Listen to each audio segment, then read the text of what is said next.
Okay. Hi, everyone, and welcome to our contractor webinar. It's our first one, so please bear with us if we do have any technical difficulties. Yeah, it's our first one. Pretty excited to be doing this. Hopefully, everyone enjoys it. Hopefully, you can provide some feedback at the end so we can continue to do these webinars and continue to provide information that the lawn contractor market find helpful. So to start off with, I thought I would introduce myself. If you don't know me, my name is Ian Thompson. I head up the lawn shed. I originally started, my greenkeeping journey with my father, who owned a Jim's mowing business. I actually started mowing lawns at about the age of 9. That was my school holidays. Not too much fun as a 9-year-old, but funnily enough, took it up as a career in the future. Spent about 15 years on golf courses, working as a greenkeeper, assistant, and superintendent. Then worked in product development for a few years with Yates, Munns, and Hortico, those brands. And now I'm running the lawn shed. So that's a bit of my background. So very passionate about turf. You can see that's my front lawn there. If you can see the PowerPoint slide there. With us today, we've also got Kevin Booth from Living Turf and Michael Bradbury, who is the technical lead for Syngenta. I'll give you a bit of an intro, Mick. If there's anything you want to add, feel free to add it. So Mick, I actually worked with Mick at Manly Golf Club many moons ago, but he's been a superintendent for many years at some great golf courses on the northern beaches of Sydney. And was the AGCSA Superintendent of the Year back in 2013. Now he's a technical lead for Syngenta. Did you want to add anything, Mick? I was lucky enough to do the Masters in turf at Sydney Uni, so that was a very good education. So throw that in for you. Yeah, I forgot to mention that I did it too. Anyway, there you go. So there you go. Yes, they do have a master's degree in turf. I always think it's quite funny that that's a subject at university. Anyway, let's jump into our presentation. So like I said, I'm from the Lawn Shed, and it's a business that we've got here that is helping landscape contractors, especially those starting out. We have small packs and big packs. So if you're starting out and you just want to dip your toe in the water, you can grab some small packs. If you're more professional and have been doing it for many years, we've got those larger packs that can support you as well. Our agenda for today, we're going to go very broad. If you've got some questions, we'd love to hear them. At the end, you'll see my phone number and my email address, which you can reach out with any questions that you might have. So we'll be starting with weed control, insects in lawn, a broad discussion on lawn fertilizers, and then a bit of a discussion about a lawn program that a contractor might look to adopt. So when it comes to weed control in lawns, there's 3 main types: broadleaf weeds. So these are things like your bindo, your clover, your dandelions. You can identify these because they're dicots, they have branching veins. They're probably your most common lawn weed. Second category is your grass weeds. So you'll probably be seeing a lot of winter grass at this point. These are a little bit more difficult to kill. As you can imagine, a grass within a grass is a lot more difficult to kill because it has a lot of similar morphology and physiology. So they have parallel veins. So what that means is the veins run up and down. They don't touch each other. So you can tell that a grass is a grass because it has that. Now, sedges, these are nut grasses, Mullumbimby cooch, for example. They also have the parallel veins, but one key indicator is that they have a triangular stem. Wasn't such a problem a few years ago, but certainly after COVID, we've had some really rainy winters, and the explosion of nutgrass has just been phenomenal from what I've seen. So if you're looking to do weed control in lawns, plenty of herbicides out there to help you. But one of the key things to do is to start by identifying the lawn type. Like I said, I'll provide my details at the end. If you don't know what lawn it is, don't go spraying herbicide without finding out. Feel free to send us a text with a photo, nice and close up, so that I can see the leaves and I can help you identify them. I guess a bit of a hint here on how to go about doing that. Buffalo, they're about a third of the lawns. That's a lot higher in Sydney, but obviously it changes as you move up and down the coast and across into WA. Rounded leaf tip for the buffalo is usually the biggest giveaway. Blue cooch is less common in Sydney, quite common up in Queensland. I'll just call it blue cooch. Older lawns, red brick houses. So it was a very popular grass, I'd say, probably about 60 years ago. So if you're looking at 50 to 60-year-old houses, that's they would have been putting in blue cooch lawns. Funnily enough, then moving into kikuyu. So kikuyu then became quite common. It's a little bit yellower, thicker stems. Cooch is a finer leaf. Zoysia is a very new grass. It doesn't make up a lot of grasses, a lot of lawns, but is certainly growing. That's the finest of the grasses. When it comes to cool season, it is difficult to identify them because they're all the same colour basically, and they're all very, very fine-leafed. Rye has a prominent midrib, so what that means is the vein in the middle of the leaf is quite prominent. Tall fescue has thick veins, so not just one prominent rib, but they're all quite prominent. And then Kentucky Blue has what I call the train tracks, so it has two main veins there. Like I said, obviously that's not going to give you the greatest indication of what lawn you're dealing with. So if you've ever got any questions, feel free to take a photo and send it through. And how critical is identification of weeds? Now, there's hundreds of broadleaf weeds out there.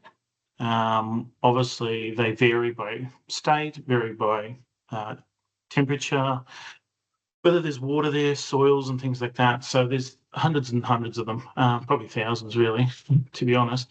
Broad spectrum herbicides like bow and arrow, estate and spearhead they're great herbicides to have in your arsenal. They're all the same active ingredients, just made by different manufacturers. What they can do is they can treat a lot of broadleaf weeds. So if you do have a lot of broadleaf weeds and you're not sure how to identify them, you can send them through, or you can look at applying a product like this, and there's a really good chance that it's going to knock them out. Be aware of products containing dicamba. Dicamba M's a very common herbicide. Works great if you're in an area with cooch, kikuyu lawns, or even cool season lawns, but it is toxic to buffalo. And one of the things that I recommend every lawn contractor I speak to, learning a new plant, a new weed, or a new grass every day. So just by sending a text through, or using one of the apps that's mentioned there, by the end of the year, you've learnt 300 new plants or things like that. So very handy thing to think about. As I said, the weed control in lawns, Spearhead is the one that we have currently on sale on our website. It contains 3 actives, MCPA, clopyrrolid, and diflufenican. It's broad spectrum weed control, safe on all lawn types. I do say safe on all lawn types, but if you get warmer weather, things like carpet grass and kikuyu, you can see some yellowing. And that one runs out less than $1 per 100 square metres. So very cost-effective way to treat your customer's lawn. Lonro is the other product that we recommend. It does work on broadleaf weeds, but it's specifically for onion weed and onion grass. So this is a good opportunity to upsell for a customer that's got onion weed. It is a high concentration, so it is very low usage. It is safe on warm season grasses, so buffalo, zoysia, kikuyu, and cooch I left out. Do not use on blue cooch, and don't use on your cool season grasses like tall fescue. So that one's great for treating onion weed, onion grass, and a little bit less than $3 per 100 square metres. So there's 2, great products that you can have in the truck at this time of year, particularly.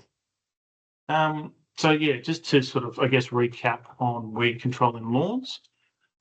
It's important to identify the lawn type to make sure that the herbicide you're using isn't going to damage the lawn. Calibrate the sprayer. So we've got a few videos. If you're interested in learning how to calibrate, if you don't know yet, I can send you a YouTube video of how to calibrate. It's essentially just learning how much water you put out over a known area. So 5 litres over 100 square metres is a good indicator of what calibration is. Using a good sprayer, I highly recommend a battery-powered sprayer if you're doing a lot of lawns. One of the great things about that is you don't end up with a sore arm at the end of the day. And obviously you can apply at a nice even rate as you go, rather than having low pressure, high pressure as you're trying to keep that pumping up. Using a flat fan nozzle versus adjustable nozzles. So adjustable nozzles are often a cone nozzle. Any sort of movement of those changes your output. So yeah, obviously, as you know, you probably adjust them when you get more of a jet, and you start to change your output of litres per 100 square metres. So flat fan keeps that nice and stable, and you've got a nice smooth flat spraying base rather than a cone, which leaves that centre often unsprayed.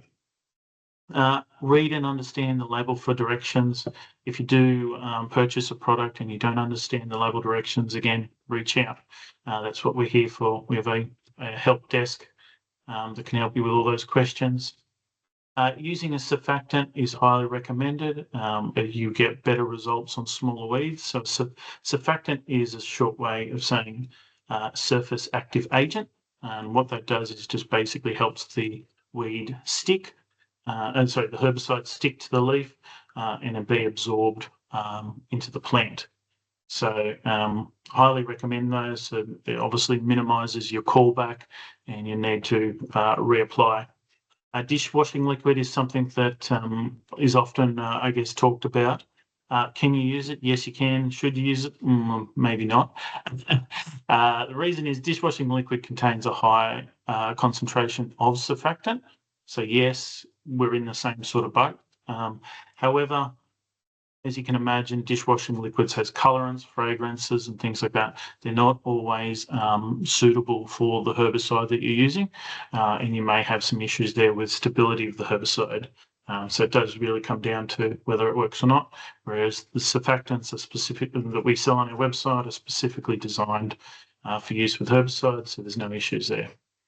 Obviously, ensure the lawn isn't under stress. As you can imagine, a herbicide, even though it's not designed to kill the grass and it should be safe on the grass, if a grass is under significant stress, it'll absorb more herbicide. It has problems metabolizing the herbicide and can go under, and can sort of be damaged as a result of that.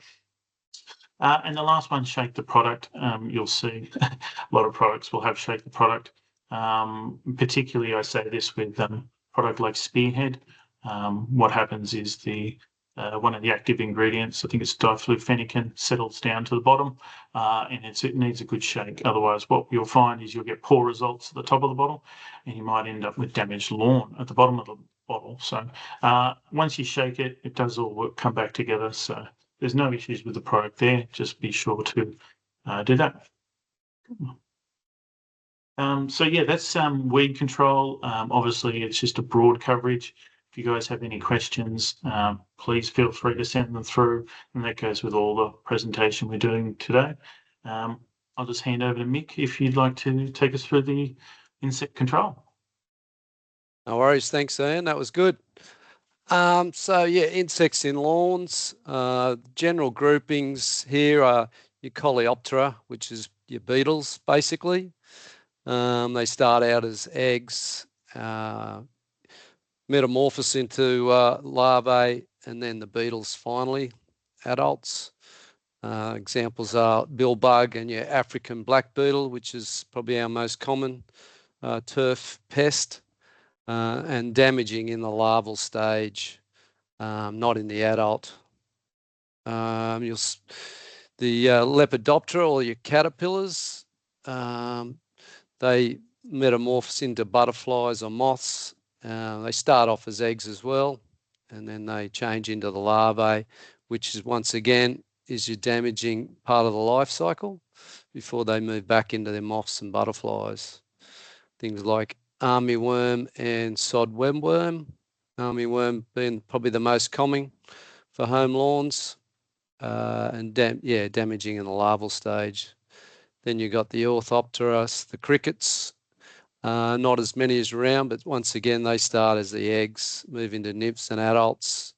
Things like mole cricket, and can be damaging throughout their life cycle. We'll put it on the next slide, mate. So a bit of detail on bill bugs. We had quite a few of these at Manly when we were on Kaikuyu.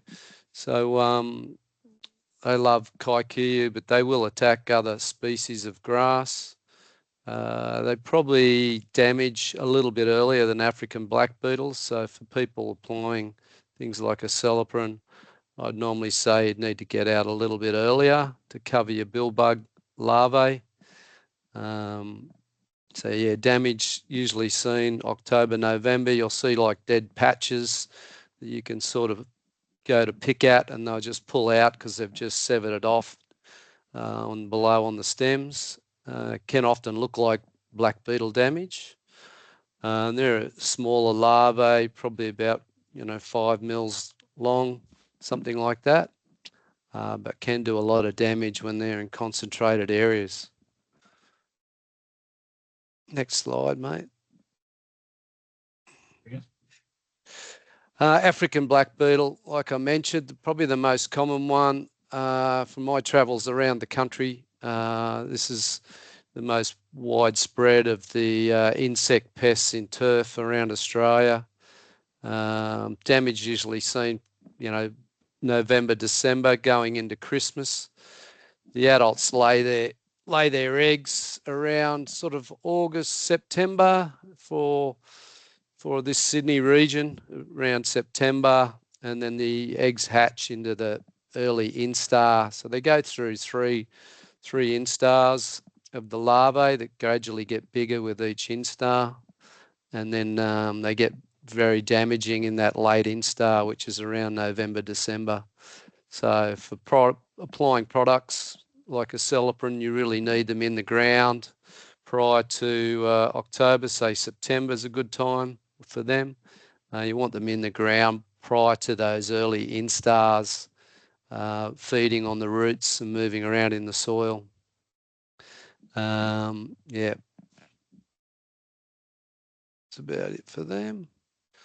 Lawn armyworm overwinters in Queensland, so the moths move their way down. So wet spring weather up there means large numbers. So dependent from year to year, you'll have some years that they're a lot more extensive than others. Work their way down the coastline to around Sydney about Christmas, and then we usually see the damage down this way sort of early in the year, January onwards, in large numbers. They can be catastrophic because they all feed together, hence the name armyworm. And yeah, so getting your product, if you're using a acelepryn, obviously you've got 4 to 5 months control with that.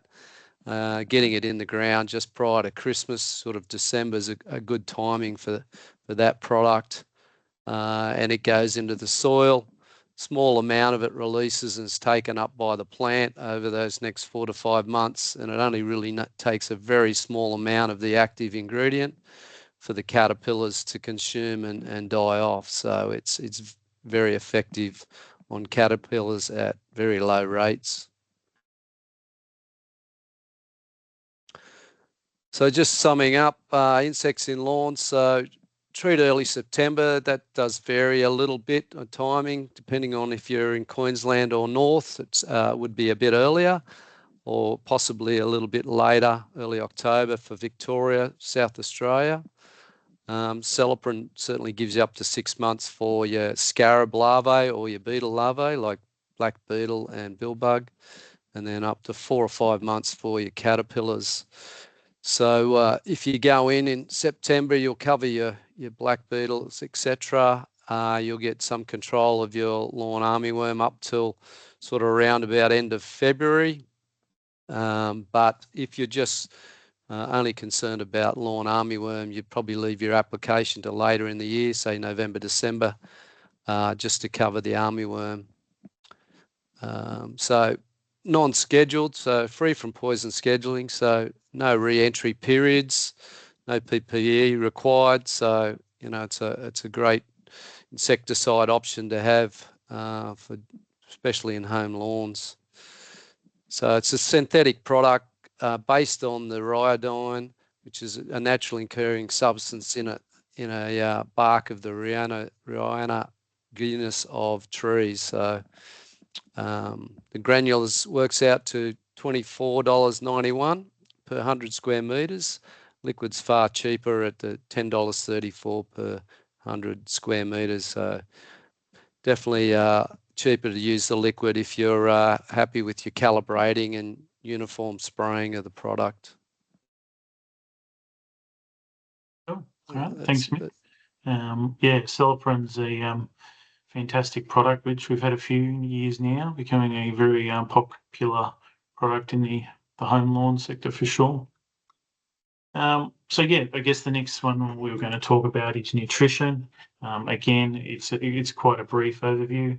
If you've got any questions relating to specific products or any detailed questions, either throw them in the chat or I guess send them through to me at the end, and I'll answer those for you.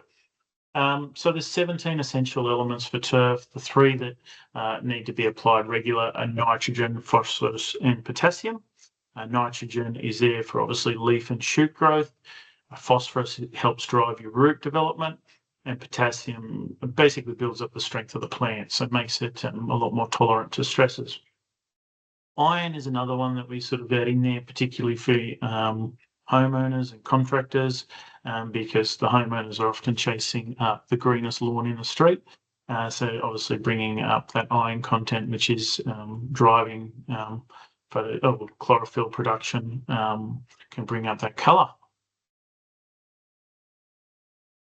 So some nutrition fundamentals. Lawns need nutrition, water and sunlight.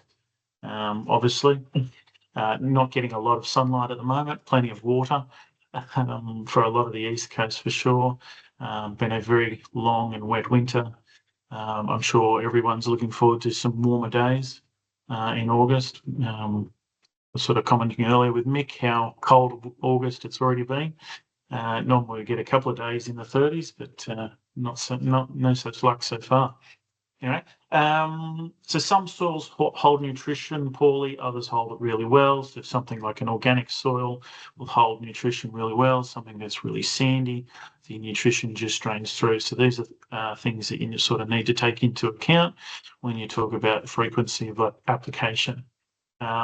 I use, I guess, a little bit of a saying here. Soil is like a fridge. Eventually, the food runs out. So, you know, you'll probably be looking at some of your lawns and going, they're great, they're fantastic, they never need feeding. Then others that are full of clover because they're just running lean all year round. Clover is something that fixes nitrogen out of the air. So often a sign that you're if it's out competing your lawn, it's generally a sign that it's doing better because it's getting nitrogen from the air and your lawn's got no nitrogen there. So as a guideline, look, applying fertiliser 3 to 4 times a year, not always practical. Do generally recommend as a minimum 2, one in spring and one in autumn. The spring application helps break dormancy. So as a lawn mowing contractor, obviously we're looking to get out there and start getting customers on more regular frequency of cut, moving from that 4-weekly cut to a 2-weekly cut. So putting an application in spring can help bring dormancy. The lawn mowing contractors that I've dealt with tend to get 1 or 2 extra cuts. So when you look at the cost of some of the fertilizers, which we'll mention later, you know, the cost is sort of negligible compared to getting those extra cuts in. Autumn application is often probably the most commonly missed. That's where the plant is absorbing a lot of those nutrients into the roots and stolons, so it helps it keep it greener into autumn, makes it healthier, prolongs the growing season for an extra couple of weeks, and actually also helps with early spring greenup because it's got those nutrients in the stolons and roots.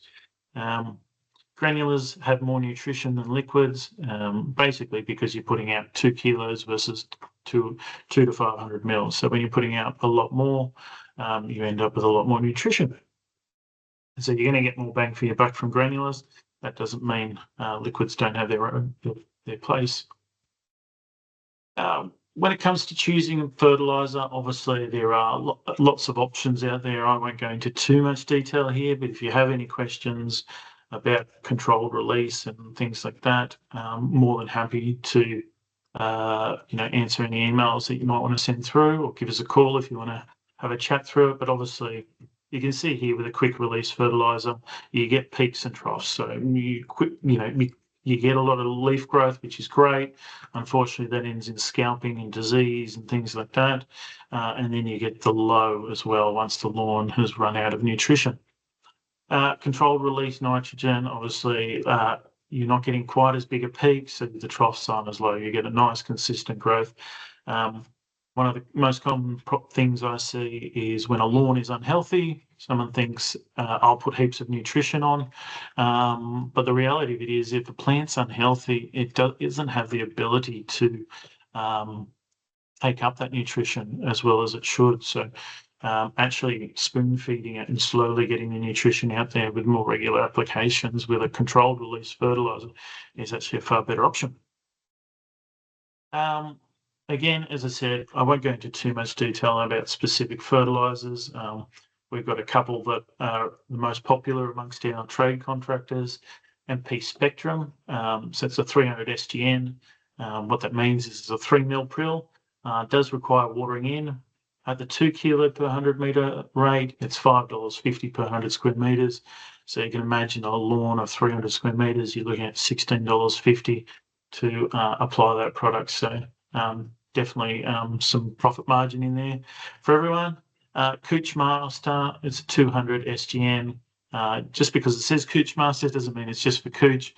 It's popular in the professional space with Cooch Fairways, Cooch Tees, so that's why it's called Cooch Master. So it's designed for a finer grass, 70% controlled release nitrogen in the UMAX formulation there, plus iron, magnesium, manganese, and this is probably our most popular one amongst contractors because if you put it onto a dry leaf, it falls into the canopy and can be left there to be watered in later. So unlike the Spectrum that needs to be watered in immediately.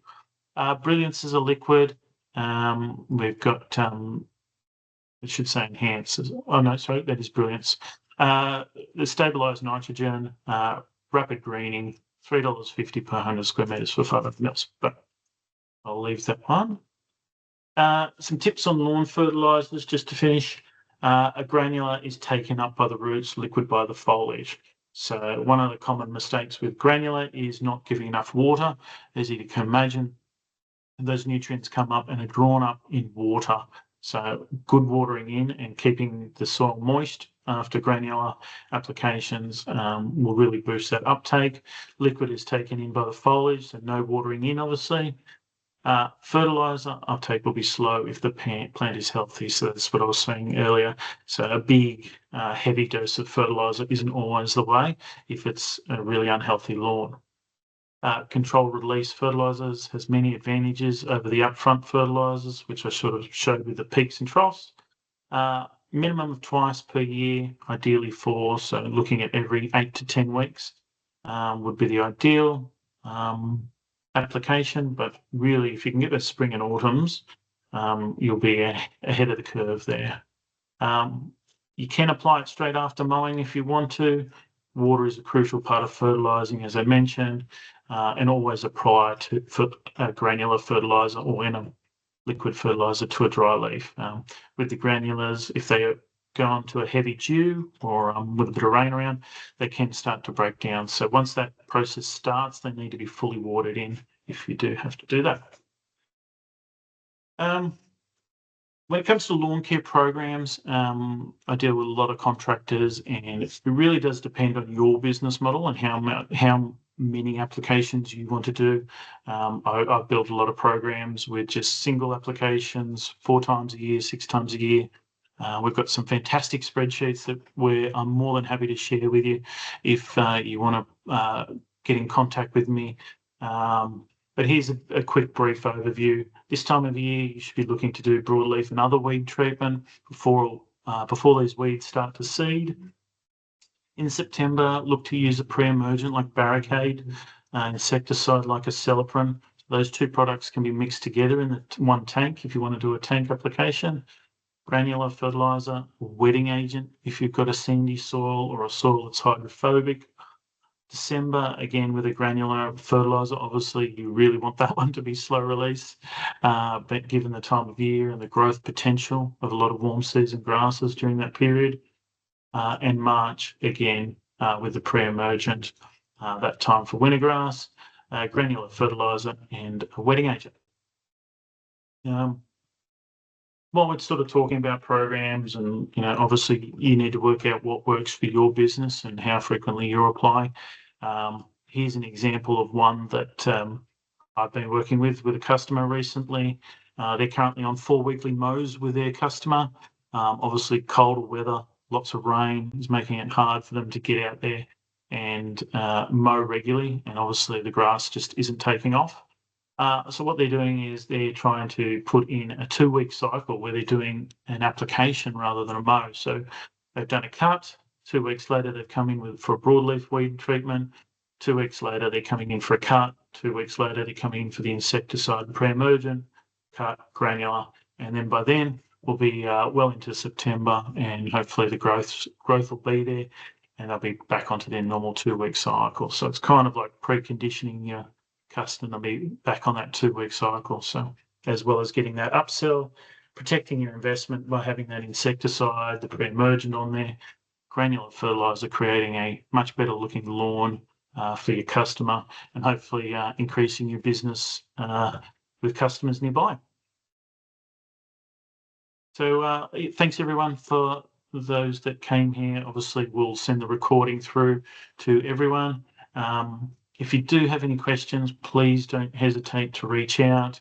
I'll answer those questions in the chat if Kevin hasn't already. Thanks, Kevin, if you have. But there's my email address. It's help@thelawnShed.com.au, and my mobile number's there if you want to reach out. Obviously, you can send text through and photos, whatever suits you. Thanks, everyone, for having us, and thanks, Mick, for coming along. Thanks, guys. Thanks, Ian. Thanks, everyone, and stay tuned. Hopefully, if you can provide some feedback, we'd love to hear it, because we'd love to do some more of these. Thanks. Yeah.